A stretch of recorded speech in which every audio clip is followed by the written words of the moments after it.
Assalamualaikum warahmatullahi wabarakatuh. Alhamdulillah wassalatu wassalamu ala Rasulillah wa ala alihi wa sahbihi wa man walah wa ba'd. Saudara-saudariku, semoga hari ini kita diberikan kekuatan, kesehatan dan ridha Allah Subhanahu wa taala dalam menjalani kehidupan sehingga semua bukan hanya berjalan lancar tapi juga diberkahi oleh Allah Subhanahu wa taala. Ciri aktivitas yang berkah itu muaranya manfaat. Lisan bertutur beraktivitas. Bagaimana lisan yang disukai oleh Allah. Maka kata-katanya melahirkan manfaat. Kata-katanya keluar baik. Kaki melangkah bila berkah. Itu melangkah ke tempat yang baik. Demikian karya-karya pun. Anda boleh jadi desainer. Desainnya disukai Allah enggak? Jangan sampai mendesain sesuatu yang Allah enggak suka. Dunianya dapat. Tapi bekal akhiratnya tereduksi di dalamnya. Demikian pekerjaan yang Anda lakukan. Kalau bisa, konsepnya kan sangat ideal. Quran surah kedua ayat 201. Wa minhum may yaqulu rabbana atina fid dunya hasanah wa fil akhirati hasanah. Jadi mengejar akhirat itu konsepnya bukan meninggalkan dunia. Justru mengkreasikan dunia sehingga dia punya value akhirat. Kalau berniaga, silahkan sukses-suksesnya. Sekaya-kayanya. Dan konversikan kekayaan itu untuk mencari bekal yang Allah sukai. Wujudnya bisa macam-macam. Dengan kedudukan setinggi-tingginya. Sehingga bisa membuat kebijakan-kebijakan yang Allah senangi. Dengan ilmu seluas-luasnya. Sehingga banyak manfaat yang kita niatkan sebagai ibadah karena Allah. Dengan tenaga sebaik-baiknya. Mungkin ada yang di suara, mungkin ada yang di tangan, di kaki. Bilal kan cari surganya dengan suaranya. Dengan azan, bukan dengan harta. Bilal ditawari jadi hakim agung sepeninggal Nabi. Setaraf ketua MA gitu ya. Itu ditolak oleh beliau dengan halus. Karena beliau passionnya memang menggunakan suara. Bukan menggunakan yang lainnya. Baik. Saya minta maaf dalam dua hal. Yang pertama, saya agak pilek hari ini. Karena memang beberapa kegiatan kemarin agak padat. Yang kedua, kita akan agak sedikit cepat. Karena kami ada agenda safar hari ini. Karena itu kita agak berbeda. Mungkin agak lebih cepat dan supaya waktunya lebih efektif. Seperti yang pernah kita sepakati bersama di bulan yang lalu, bahwa kajian kita akan terfokus pada pembahasan seputar sholat. Saya sudah buatkan kurikulumnya untuk sepanjang kajian ke depan, sehingga tahu apa yang mau dibahas, materinya sampai dengan waktunya. Mungkin nanti saya akan koordinasi dengan Mas Dimas atau dari musyawarah, kirimkan email. Saya nanti kirimkan baik dari materi pokoknya, schedule-nya apa yang mau dibahas di pekan keberapa, sampai dengan mungkin dasar PowerPoint-nya. Ada saya buatkan beberapa jadi PowerPoint. Baik, teman-teman sekalian, kenapa bahasan sholat menjadi penting? Ya, ini dulu. Dan menjadi bagian yang paling mendapatkan perhatian tinggi dalam Islam, baik di Al-Quran, ataupun di hadis-hadis Nabi Sallallahu Alaihi Wasallam. Semua Nabi itu menerima wahyunya di bumi. Rata-rata semua di bumi. Musa yang viral di Bukit Tur Sina, kan? Kemudian Isa alaihissalam di dekat pohon tin zaitun, wilayah Palestina. Demikian Nabi Daud dan seterusnya. Tapi untuk mendapatkan satu ibadah berupa salat khusus bagi Nabi Muhammad Sallallahu Alaihi Wasallam, tempatnya spesial. Inda sidratil muntaha, indaha jannatul ma'wa. Nerimanya langsung di dekat surga, di sidratil muntaha. Itu kan oleh-oleh yang Isra Mi'raj itu kan, mendapatkan sholat. Kalau Anda mau lacak referensinya, bisa ditemukan di hadis Muslim tentang peristiwa ini, yang akhirnya mendapatkan sholat. Subtopik yang nomor 1, kitab pertama, Kitabul Iman. Nomor 1. Subtopiknya nomor 74, Babul Isra di Rasulullah sallallahu alaihi wasallam ila samawati wa fadlis salat. Pembahasan tentang Isra'nya Nabi sallallahu alaihi wasallam sampai di langit dan mendapatkan keutamaan salat. Hadisnya nomor 162. Riwayatnya Imam Muslim. Imam Muslim menerima dari Syaiban bin Zarukh. Syaiban bin Zarukh menerima dari Hamad bin Salamah. Hamad bin Salamah menerima dari Thabit al-Bunani. Thabit al-Bunani menerima dari Anas bin Malik radhiyallahu taala anhu. Beliau menerima dari Nabi sallallahu alaihi wasallam. lengkap, rinci, peristiwa singkatnya mendapatkan sholat. Dan sholat menjadi pokok penentu amalan lain. Jadi kalau benar sholatnya, benar hajinya. Benar sholatnya, benar zakatnya. Benar sholatnya, benar interaksi dengan Qur'annya. Dan benar sholatnya, itu pasti baik hisabnya. Maka turun hadis spesifik yang banyak dihafal oleh para ahli hadis, jadi pegangan hidup sampai akhirat. Inna awwala ma yuhasabu bihil abdu yawmal qiyamati as-salah. Amal pertama yang akan dihisab di hari kiamat adalah salatnya. Idza salahat salaha sa'iru amali. Kalau baik-baik semua amalnya, indikasinya dari salat. Wa idza fasadat fasada sa'iru amali. Kalau salatnya enggak bagus, pasti ada pengaruh ke amalan lain. Dan itu sangat menentukan. Baik. Kenapa salat? Ada apa di balik salat? Dan bagaimana cara salat yang benar yang melahirkan perubahan pada kehidupan? Itu yang coba kita turunkan. Sampai-sampai di bulan Ramadan pun ibadah pokoknya sholat. Ya kan? Ibadah pokoknya sholat loh. Sampai Nabi mengatakan, Man qama Ramadana imanan wahtisaban, ghufira lahu ma taqaddama min dhanbi. Spesial untuk Ramadan, orang yang sholatnya benar, khusus di Ramadan, di malam harinya, yang kita kenal dengan tarawih, kalau benar sholatnya, dan ada getaran pada jiwanya, lalu dia berdoa spesifik, maka yang pertama Allah berikan mengampuni semua dosa yang pernah ia kerjakan selama hidupnya. Ya, itu nggak main-main. Artinya merubah dia menjadi lebih baik. Itu salat. Karena itu kenapa ada tambahan di Ramadan spesifik untuk meningkatkan salat tarawih. Berarti ada sesuatu yang sangat penting. Yuk kita mulai. Pertama kita akan bahas dari segi nama. Ya? Kedua, kita akan bahas dari segi fungsi atau hikmah atau manfaat. Baru kemudian yang ketiga kita masuk kepada persoalan teknis penunaiannya. Baik bacaan, cara, makna. Kita belajar dari mulai menunaikan, bacaannya apa, maksud dari itu apa. Ya. Baik, kita mulai cepat. Salat. Apa itu salat? Doa. Apalagi? Kenapa doa disebut salat? Kenapa nggak disebut doa aja? Apa itu salat? Doa. Apa itu doa? Salat. Oke, yuk kita urutkan dari segi katanya dulu. As-salah, kurang lebih begini. Nanti ada versinya, ada yang pakai waw, itu ujungnya nanti kembali ke alif. Ini ya. Teman-teman, salat itu seakar dengan kata silah. Silatun. Seakar verbnya, kata kerjanya dengan kata wassala. Wusul. Silah dalam bahasa Arab artinya sesuatu yang terhubung kuat.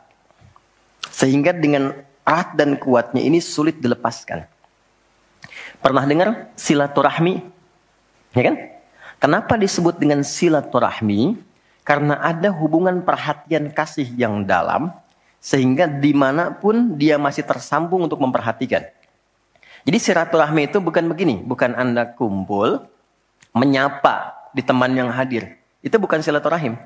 Anda menyapa orangnya ada, wajar, orangnya masih ada. Tapi ketika Anda pulang, Anda mendoakan, dan support pada kebaikan, itulah silah namanya. Nah, hubungan yang melatih kita supaya terus terhubung dengan Allah, sehingga tak terpisahkan pengawasan Allah kepada kita, perlindungan Allah kepada kita, pemberian Allah kepada kita di setiap waktu dan tempat dimanapun, itu dinamakan dengan sholat namanya. Karena itu, ciri keberhasilan orang yang sholat, yang pertama kali dapatkan, adanya konektivitas dengan Allah. Sampai dia koneksinya ke Allah. Karena itu disebut wusul. Kenapa secara fikih dinamakan dengan doa? Karena saat berdoa kan terkoneksi dengan Allah. Ya kan? Nah, doa yang terkoneksi secara formal kepada Allah itu disebut dengan sholat. Quran surah keempat. Dalilnya An-Nisa ayat 103. Quran surah 4 ayat 103. Paling kanan agak sedikit ke atas tuh di mushaf standar. Fa'idha qadaitumus salata. Maka jika Anda telah tuntas mengerjakan sholat, fadhkurullaha. Maka cirinya, dia akan cepat terkoneksi kepada Allah. Itu pengertian hikmahnya. Kalau pengertian fikihnya, habis sholat cepat zikir. Zikir itu artinya terkoneksi, nyambung. Kenapa setelah sholat ada zikir lagi yang menyambungkan? Karena ada orang yang sejak saat sholat belum nyambung dengan Allah. Itulah sebabnya nanti kita akan belajar. Masih merasakan nggak? Pernah nggak begini? Sebelum sholat mau fokus nih. Tapi begitu takbir, Allahu Akbar. Yang akbar di lisan Allah. Tapi yang akbar di pikiran, project. Ya, status belum diupdate.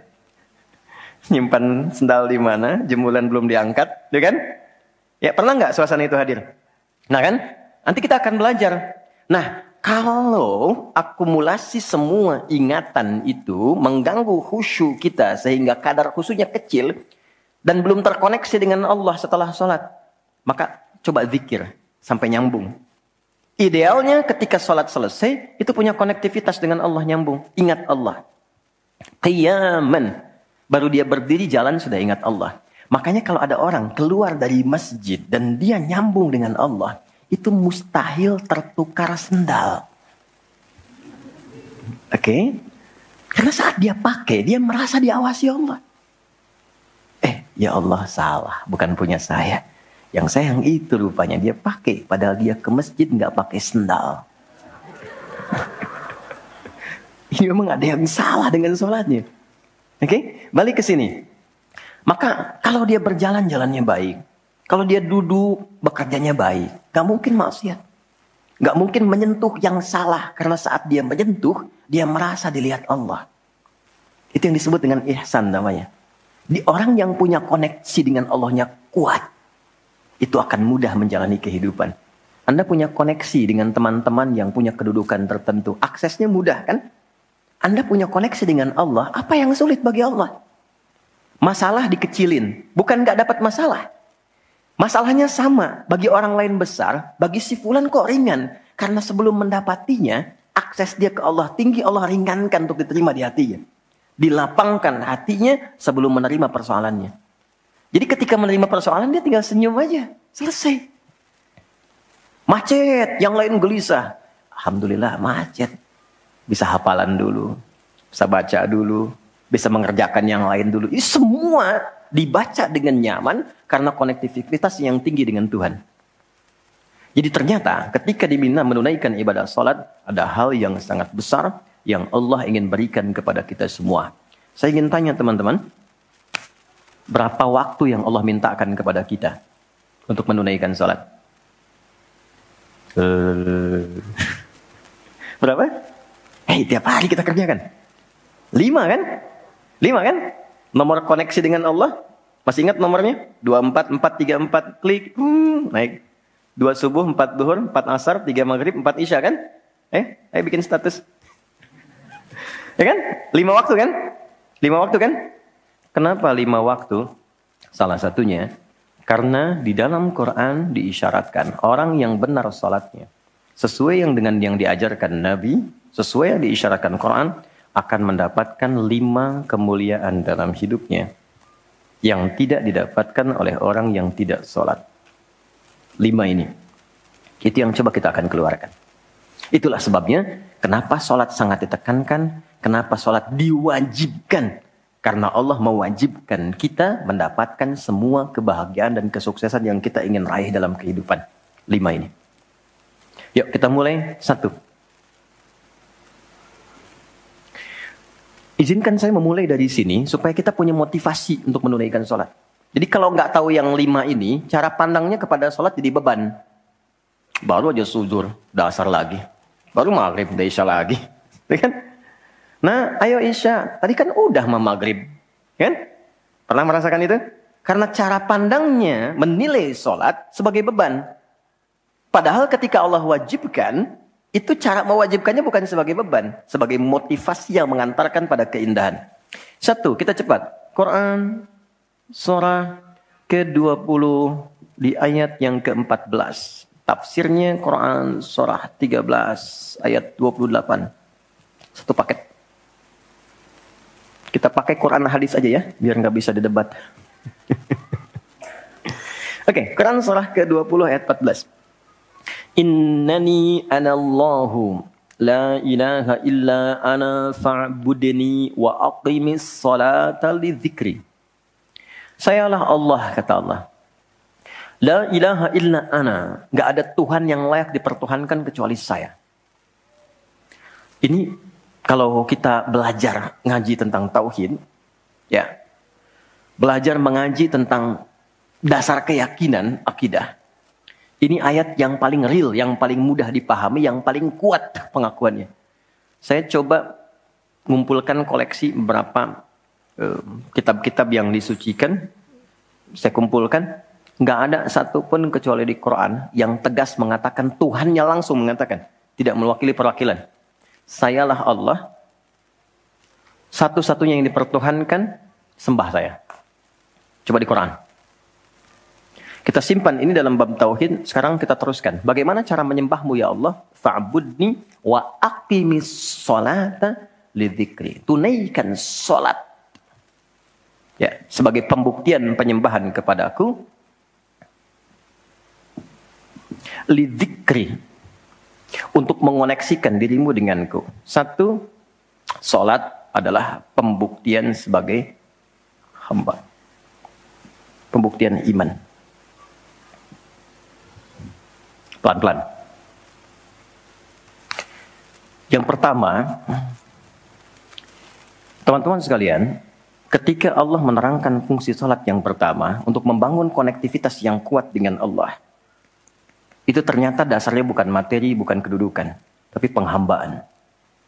Supaya engkau membuktikan diri engkau itu hambaku, sembahku, lewat salat. Jadi kalau ada orang yang mengatakan, Tuhanmu siapa? Allah, tapi dia nggak mau sholat, itu kata Nabi, belum sempurna kebertuhanannya kepada Allah. Ya, al-farqu bainal mu'min wal kafir, tarku sholat, kata Nabi. Perbedaan orang yang mengaku beriman dengan yang belum beriman, dilihat dari sholatnya. Jadi kalau dia sudah menunaikan sholat, itu pembuktian keimanannya kepada Allah, kebertuhanannya. Jadi kalau ada orang mengaku muslim, dia belum menunaikan sholat, maka dipertanyakan keimanannya.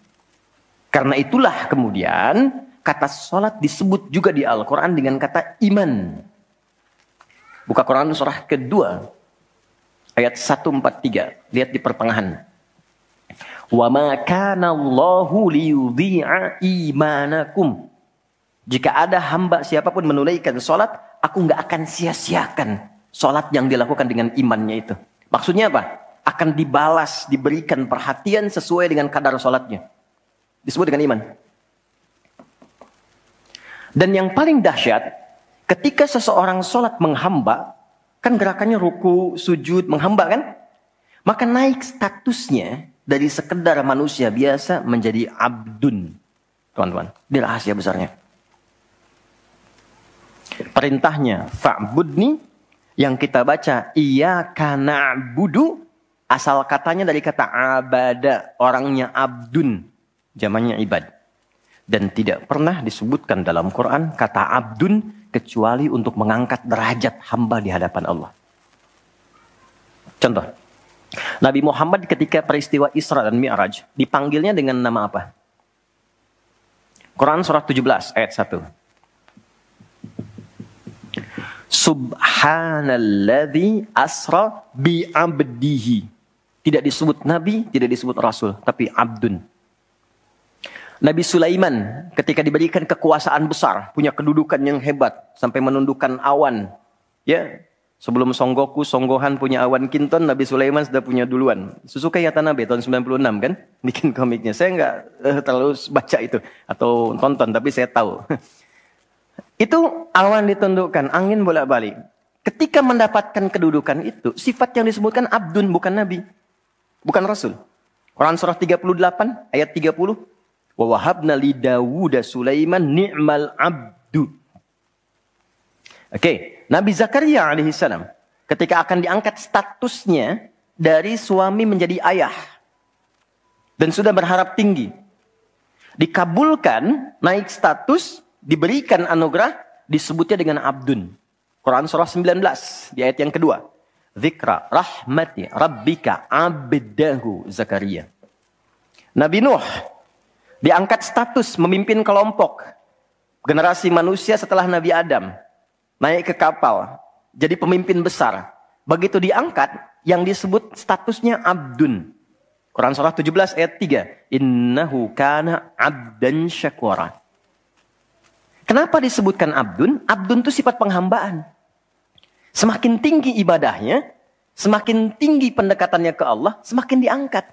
Jadi dengan Allah itu karena Allah Khalik, kita makhluk. Laisa kamitslihi syai', enggak sama sifatnya.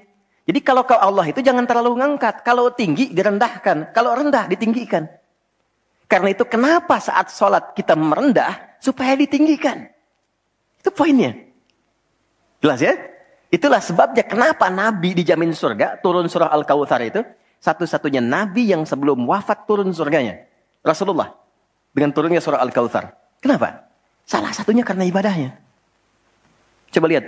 Kesaksian Sayyidah Aisyah itu di Al-Bukhari nomor hadis 1147. Kedatangan tabi'in namanya Abu Salamah bin Abdurrahman. Tanya bagaimana sholat malamnya Nabi. Kata Sayyidah Aisyah, jangan ditanya panjang dan khusyuknya. Panjang dan bagusnya.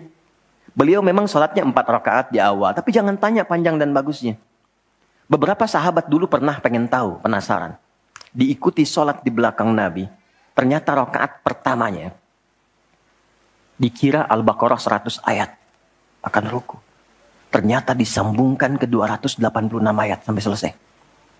Dikira setelah selesai akan ruku. Ternyata Alif Lam Mim lagi. Ali Imran sampai selesai. 200 ayat. Dikira ternyata setelah La'alakum Tuflihun 200 ayat Ali Imran akan ruku. Nyambung An-Nisa 176 ayat. Baru kemudian ruku setelah 5 juz 4 halaman. Ruku. Besoknya orang-orang ini nggak ikutan lagi. Udah. Lain memang levelnya. Salam. Tersentuh kaki Nabi itu dengan tangan Sayyidah Aisyah. Ini menunjukkan sederhana kehidupannya. Bayangkan kan, suami sholat, istri tidur, nyentuh bagian kaki. Kira-kira tidurnya alasnya di mana tuh? Nabi besar loh, ahli surga, hebat, pemimpin besar. Kehidupan demikian. Tapi kalau sedang beramal, kaya. Sodakoh, kaya. Sholat, kaya. Kakinya bengkak. Kata Sayyidah Aisyah, kenapa begini ya Rasulullah? Alam takun madmuna, alam takun ma'sumah. Engkau kan dijamin surga, surahnya sudah turun. Engkau dijaga dari kesalahan maksum. Jawabannya ringan sekali. Afala akunu abdan syakura, abdun. Apa enggak boleh aku menjadi hamba yang bersyukur? Ternyata syukur itu kalau dulu para nabi itu pakai ibadah. Jadi kalau dapat nikmat nih teman-teman, ini rahasia hari ini ya. Di antara kita saja ya. Karena saya nggak bagi di yang lain nih, cuma di sini nih. Ya. Para nabi itu, kalau mereka dapat nikmat apapun, itu yang dilakukan syukur. Dan syukurnya lewat ibadah. Contoh, biasa kan suka hadir ulang tahun ya. Masuk ulang tahun kesekian. Nabi tiba-tiba hari Senin puasa. Ditanya oleh sahabat, ya Rasulullah kenapa puasa? Kata Nabi, ini hari lahirku. Jadi mensyukuri nikmat kelahiran dari waktu yang telah berjalan, itu pakai ibadah. Begitu dapat anugerah surga, turun Al-Kautsar, malah diminta ibadah oleh Allah. Inna a'tainakal. Setelah itu apa? Fasholli li rabbika. Tingkatkan sholat, tambahkan amal lewat harta. Jadi jaminan surga itu bukan menghentikan amal soleh. Anda sukses dengan pekerjaan, bukan berarti menjadikan hubungan Anda terputus dengan Allah. Yang paling aneh kan Allah udah ngasih rezeki banyak, kok dipakai maksiat hasilnya? Allah kasih Anda minta, Allah kasih. Tapi begitu dikasih, kenapa dipakai untuk mabuk? Kenapa dipakai untuk maksiat? Kenapa dipakai untuk membeli sesuatu yang Allah nggak sukai? Kan ada perjuangan mendapatkan itu. Makanya dibalik caranya. Ketika Anda menghamba, menunduk, Allah mengangkat. Tapi kalau Anda mengangkat, Allah turunkan serendah-rendahnya.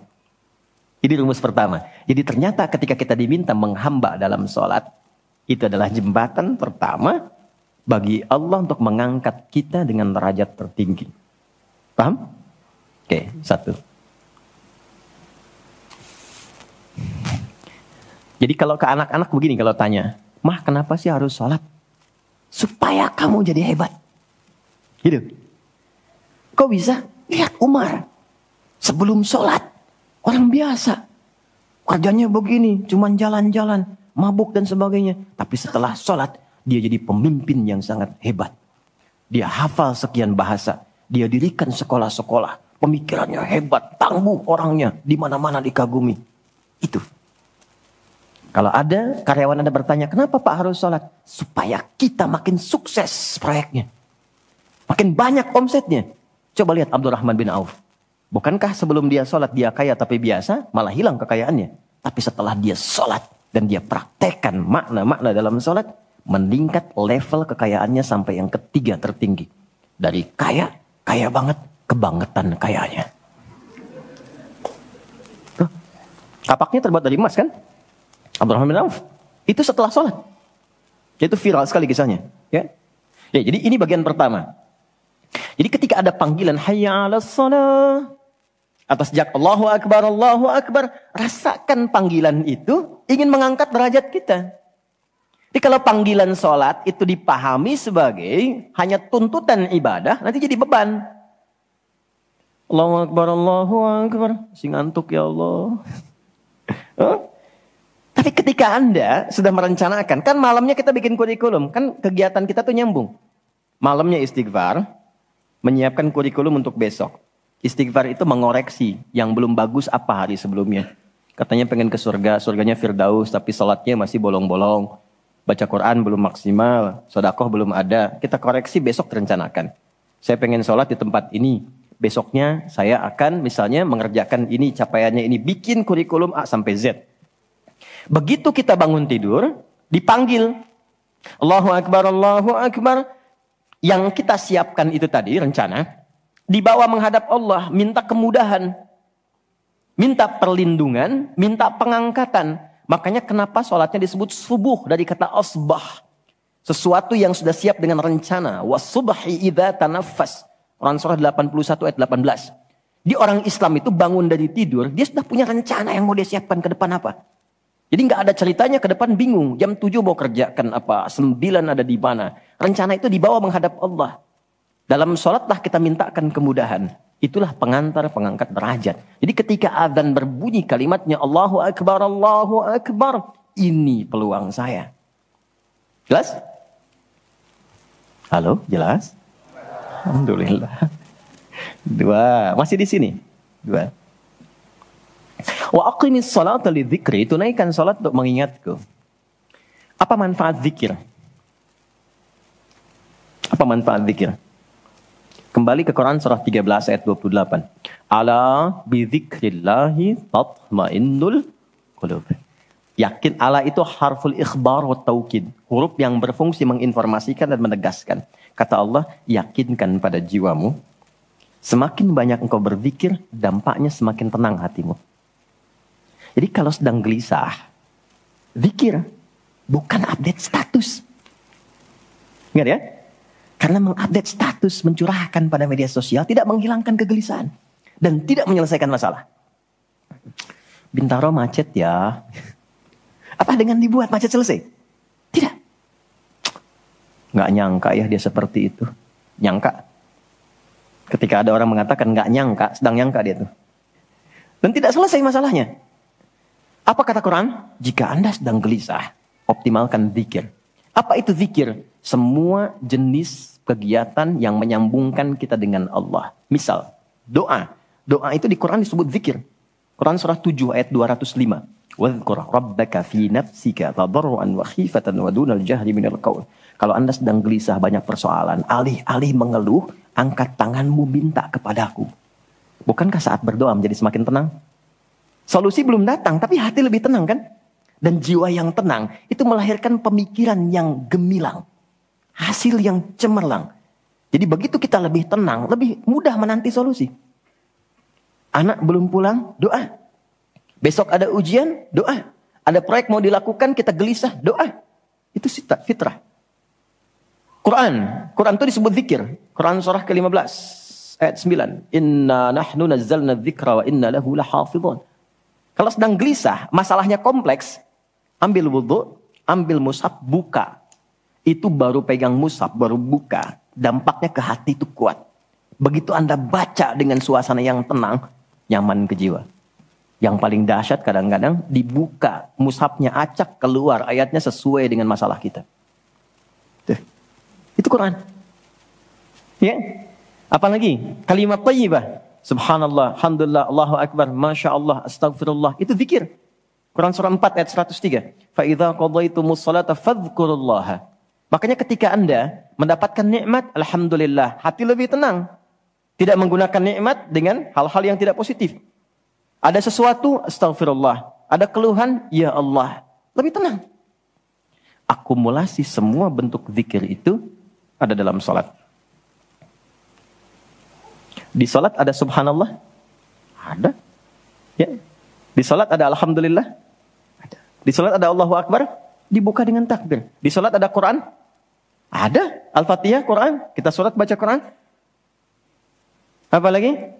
Apakah di salat kita kemudian membaca kalimat thayyibah? Baca. Berdoa? Iya, isinya semua doa. Maka ketika semua jenis zikir dikumpulkan, itu berubah menjadi salat. Dan kalau satu zikir saja membuat tenang, apalagi salat. Makanya salat itu jangankan ibadahnya, tempatnya saja bikin tenang. Coba teman-teman, ikhwan ya. Anda ada masalah nih di kantor, mampir ke masjid. Itu buka pintu masjid baru masuk, udah tenang. Enak. Makanya saya sering katakan, sering share dengan beberapa kawan. Anda kalau sedang kerja, coba pulangnya jangan langsung ke rumah. Mampir ke masjid dulu. Yang terdekat ya dengan rumah. Yang terdekat. Mampir ke masjid, sholat 2 rakaat. Di situ sampaikan, ya Allah, aku telah berikhtiar seperti apa yang telah Engkau perintahkan. Dan aku bertawakal akan rezeki yang telah Engkau tetapkan. Itu begitu Anda selesai berdoa pulang, yang dibawa ke rumah aura masjid bukan aura kantor. Dan istri anak-anak di rumah mendapatkan ketenangan yang sempurna. Jadi nerima antum itu nerima dalam keadaan yang penuh dengan ketenangan. Jadi ketika menyambut anak, ayah, papa, papi, buya, antumnya tuh udah enak nerimanya. Coba kalau nggak percaya, rasakan itu. Ke masjid tuh beda. Dibanding rumah sendiri, rumah Allah lebih tenang kan? Itu baru tempatnya. Dan puncaknya Ka'bah. Yang menjadi kiblat. Itu ada di Quran, surah kedua, ayat 125. Wa idh ja'alnal baita mathabatan linnasi wa amna. Dan pelajari, pahami, renungi. Ketika aku tetapkan dengan keagunganku, Ka'bah pusat ibadah yang menenangkan. Sebanyak apapun Anda punya kesulitan, depan Ka'bah itu ngalir air mata, tenang aja. Gitu. Pancarannya masjid. Ya. Masya Allah ya. Nah, amalannya sholat. Jadi ambil suasana itu, bawa ke dalam diri kita untuk menghasilkan apa yang kita harapkan. Yang kedua, di intinya kalau sedang tidak tenang, gelisah, ada persoalan, atau bahkan ya, untuk menentukan satu urusan.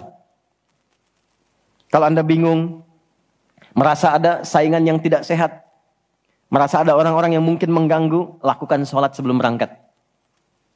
Tahu Imam Al-Bukhari ya? Beliau menulis Sahih Al-Bukhari kan? Itu sebelum menulis setiap satu hadis, sholat 2 rakaat. Kalau tenang, baru dituliskan. Tidak tenang, beliau sholat kembali. Ditulis di Masjidil Haram, diselesaikan di Masjid Nabawi. Itulah sholat. Makanya semua nabi yang pernah bertugas di bumi, itu sholat. Dan kita yang paling sempurna caranya. Nabi Isa, Yesus, sholat. Quran surah 19 ayat 31 sampai 33-nya. Wa ausani bis shalah. Allah mewasiatkan padaku untuk salat. Nabi Zakaria salat. Quran surah ketiga ayat 39. Fanadatul malaikatu wa huwa qa'imun yusalli fil mihrab. Salat. Nabi Ismail, kakek Nabi ke-29, bahkan meminta keluarganya disiplin salat. Quran surah 19 Maryam ayat 55. Wa kana ya'muru ahlahu bis shalah.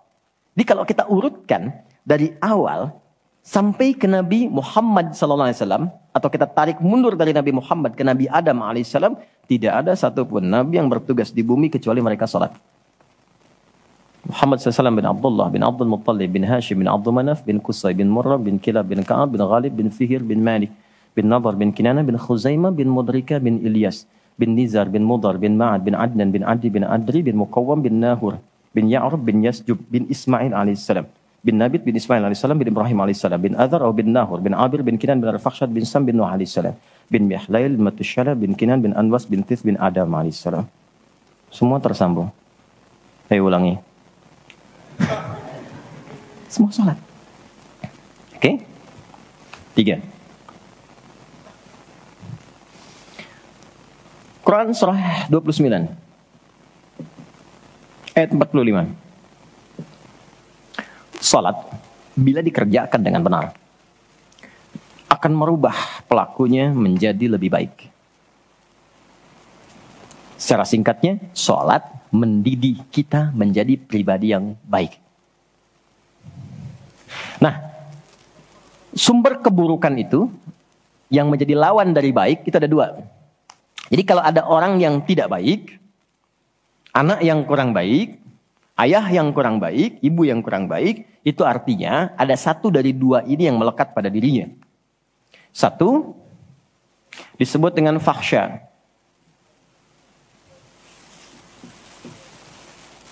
Keburukan yang bersumber dari syahwat. Maaf, kata-kata kotor, jorok, zina, LGBT, pornografi, porno aksi, dan semisalnya.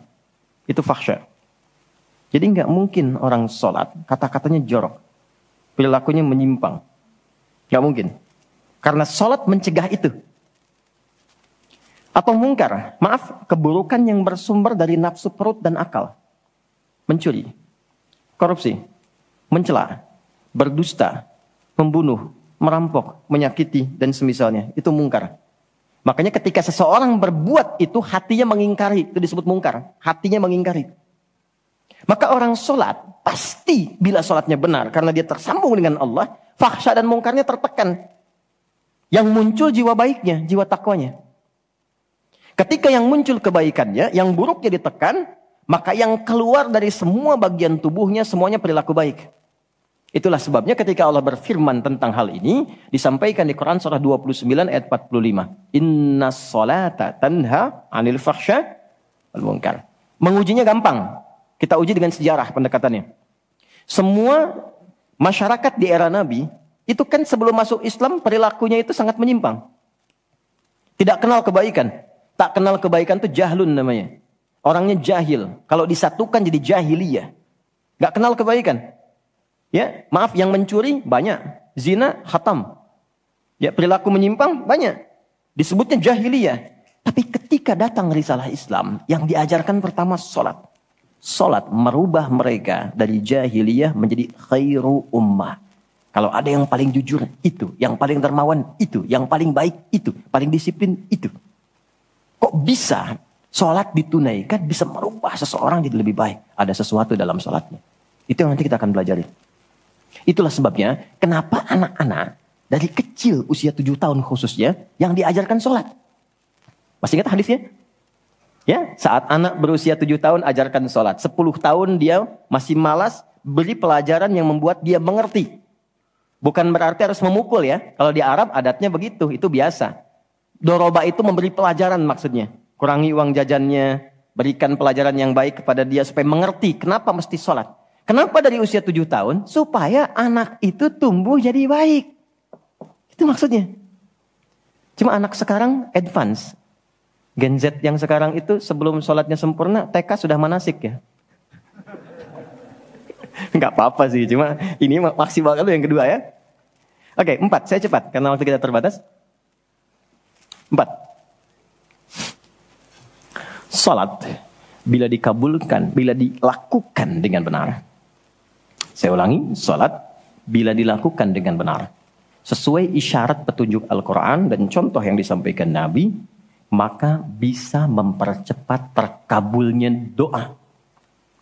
Oke? Mempercepat terkabulnya doa. Itulah kenapa secara bahasa sholat disebut doa. Kalau benar mengoneksikan diri kita dengan Allah sang pengabul doa, koneksinya cepat, sinyalnya kuat, itu nggak ada sekat, menggoncang aras, langsung dikabulkan. Dan nggak ada jeda. Oke, Quran langsung, surah ketiga, ayat 38 sampai 39.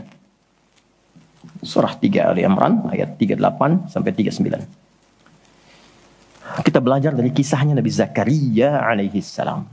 Contoh kecil sekali. Secara singkat sudah berumah tangga, sudah sekian lama, rambut sudah memutih, fisiknya sudah letih, itu dilukiskan di surah Maryam nanti, ayat 1-9 kita dapati. Istri divonis secara medis, nggak mungkin punya keturunan. Secara medis loh, sudah menopause dan maaf mandul. Secara medis nggak mungkin, secara klinis nggak mungkin. Tapi ini yang paling hebat. Jika manusia, catat ini baik-baik ya.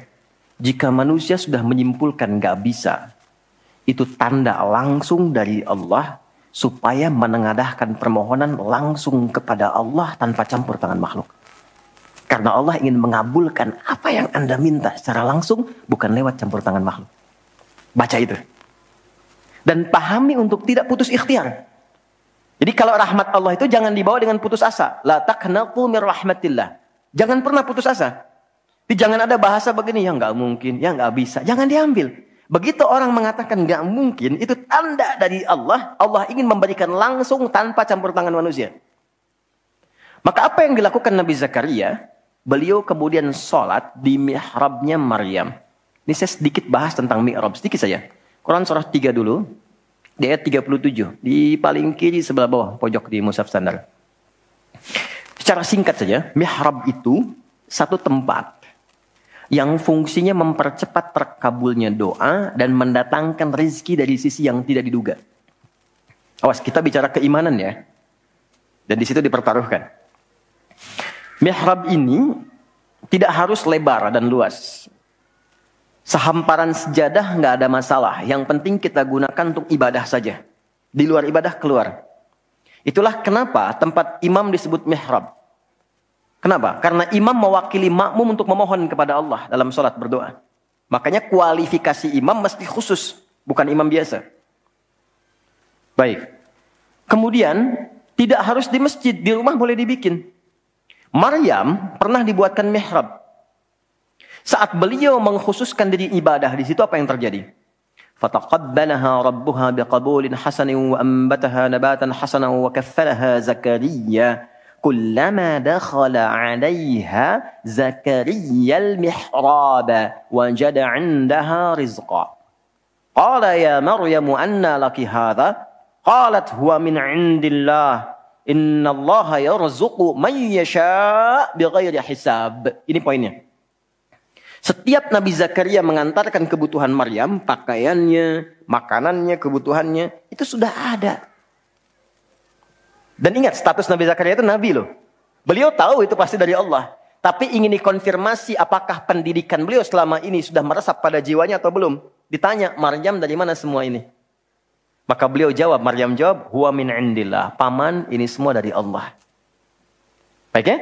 Allah memberikan apapun yang ia kehendaki tanpa batas pada siapa yang diingini. Maka ini dibaca oleh Nabi Zakaria. Mayyasha itu. Jadi kalau ada di Quran diksi mayyasha, jangan simpulkan ini untuk dia saja. Maksudnya, jadi seperti dia, maka Allah akan berikan seperti Allah berikan kepada dia. Maka Nabi Zakaria kemudian sholat di mihrabnya Maryam itu. Minta sesuatu yang selama ini kata orang terbatas. Apa yang dilakukan? Sholat. Dalam sholatnya minta. Perhatikan cara mintanya. Satu, menyebut nama Allah sesuai kebutuhan. Jadi Allah bentangkan semua nama terkait semua kebutuhan kita. Anda butuh rizki, sebut ya Razak. Anda butuh ilmu, sebut ya Alim. Ya kan? Anda butuh ketahanan mental diri, sebut ya Sabar. Itu 99 tersebar. Itu rumusnya di Quran surah ke-17 ayat 110. Quran surah 17 Al-Isra ayat 110. Qul id'ullaha awid'ur rahman. Ayyamma tada'u falahul asma'ul husna. Kalau Anda punya persoalan, segera curhatkan kepada Allah, minta, berdoa. Sebut ya Allah yang standar, atau ya Rahman, naik sedikit, atau pilih nama yang sesuai kebutuhan kita. Jadi nggak harus semua disebut, takutnya nggak butuh dikasih. Ya Allah ya Sabar, nggak pengen punya masalah, turun masalah kan? Nah, Nabi Zakaria divonis ada keterbatasan, nggak mungkin diberi. Maka beliau meminta dengan nama Allah yang memberi tanpa batas. Dalam bahasa Arab disebut dengan Wahhab, pemberi tanpa batas. Kalau dialihkan jadi bentuk permintaan, fi'lil amri lit talab, bukan perintah di sini tapi untuk meminta, maka rubah kalimatnya jadi hab. Kalau untuk pribadi, habli. Untuk komunal banyakan hablana. Karena ini kasusnya pribadi, maka di ayat 38 beliau meminta, hunalika di mihrabnya Maryam, da'a Zakaria rabbah. Berdoalah Nabi Zakaria kepada Allah Rabbnya. Perhatikan, qala rabbi habli min ladunka dzurriyyatan thayyibah innaka sami'ud du'a. Ini fikih doa yang penting dipelajari. Ya Allah, ini kalau terjemah bebasnya begini. Mereka mengatakan, aku nggak mungkin punya keturunan. Maka aku memohon darimu saja yang tidak punya batas dalam pemberian. Mereka katakan aku nggak mungkin. Aku memohon kepadamu yang tidak punya batas dalam pemberian. Innaka sami'ud du'a, sungguh engkau pasti mendengar doaku. Kalau kepada yang maha mendengar tidak terkabul juga, kepada siapa lagi aku mesti memohon?